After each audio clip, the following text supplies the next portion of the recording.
This is One-on-One.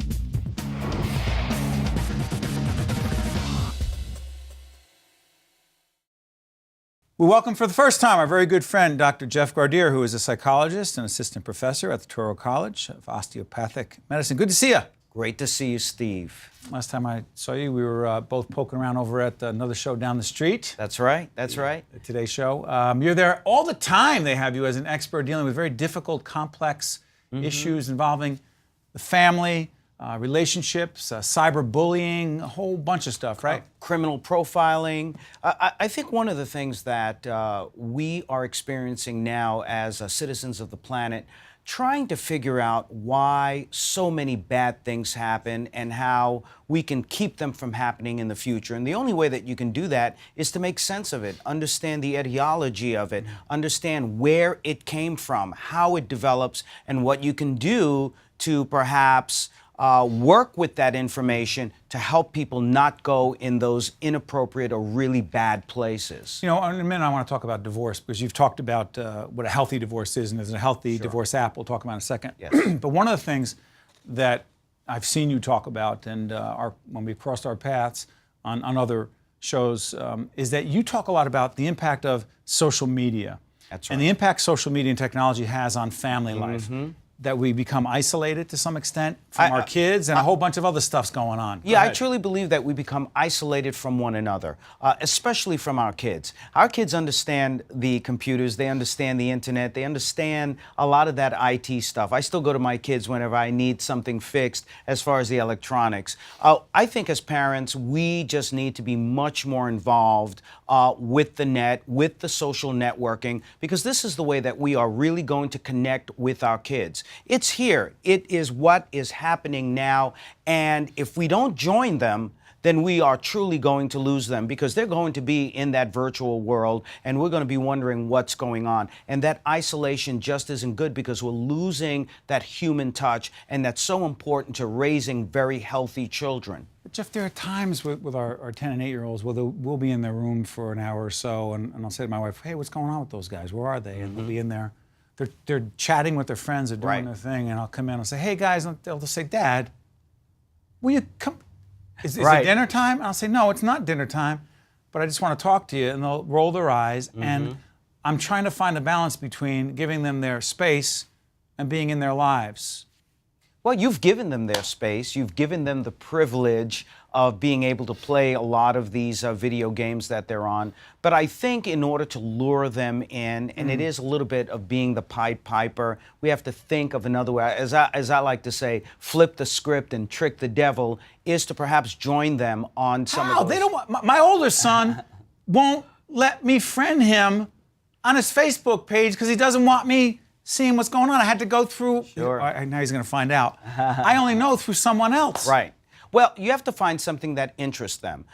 Bringing them some of the games or introducing them to some of the social networking where you are the role model. You're the alpha. You're the one who's saying, hey, look, this is how this works. Would you like to try something new? Kids have a lot of curiosity. And every study has shown that even though children want to be independent of their parents, teenagers want that individuation, they have that teen rebellion, which is considered normal. At the end of the day, they do rely on their parents to lead the way, whether it's on the internet, whether it's a one-on-one, if you will.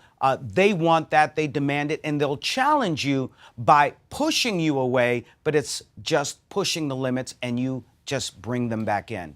And Doctor, whether those parents are together or they are not, the responsibility is still the same. So if they are not together, let's talk about the healthy, if you will, divorce. The Healthy Divorce app, what is it and how can people access it? Well, the Healthy Divorce app I put together because of the long years working with couples. What are people looking at right now? They're looking at one of the opening pages of the app where they have Q&A.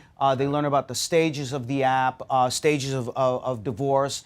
They can go on, and we have a bank of questions, 300 answers to their questions. Why do people need this? Well, they need it because too many people when they divorce, they not only divorce one another, but they end up divorcing their kids. Kids become the collateral damage because they are so angry with one another. So I say, look, we want to work with people to have healthy divorces. I try to keep people together in their marriages, but divorce is not a bad word, and some people need to go there. So every divorce should be a healthy divorce. I put it together not just as a psychologist, but all the years that I've known you, one of the things we haven't discussed is that I had a divorce quite recently. And I had a divorce 17 years ago and didn't know how the heck to handle it. Legally, yes. Yeah. Fine. Yeah. Emotionally, psychologically, dealing with a 3-year-old at the time who's now 20, That's not right. a clue. Go ahead, I'm sorry. That's right. And so the bottom line is, with this Healthy Divorce app, whenever you feel that you're about to lose your temper, whenever you feel that you're about, to do something really stupid, make a decision while you're angry, you can go to the divorce app and be able to get the right answers, how to calm yourself down, how to speak to your attorney, how to avoid conflicts with that person who you are divorcing, but most importantly, how to co-parent in a healthy way. Just as you said, Steve, too often we let these divorces infect our relationships with our children. In fact, if we can't be together, then let's be the best parents that we can possibly be, especially if we're not living in the same house. Before I let you out here, Jeff, I got to ask you this. All the years I've known you, all the shows we've done on the commercial side together, I've always been struck by how calm you are and how you always seem to have the right answer, give advice. Yeah. Question, how the heck do you practice what you preach? Do people call you when you don't, call you on it when you don't? And they do call you on it, but here's the deal, and this was even with my divorce and raising my own children. I've had several books on raising children.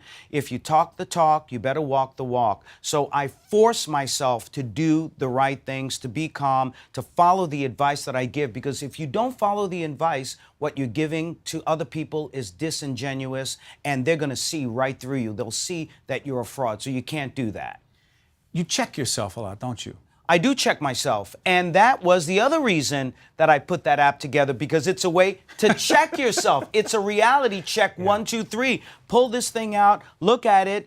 Are you doing the right things? Ask the questions, and that's what you can do. But I think as parents, we need to check ourselves every day, because we need to be role models to our children. That's the most important thing. They're looking at us for all of the right information. I saw you interacting with your kids. Your kids look up to you as a role model, and you're a great role model for them. I appreciate that. And you're wonderful on commercial television. You're even better on public television. Oh, Thank you, Jeff. You're the man. Thank you for having me partner. here. Thank you. Thank you. It was great.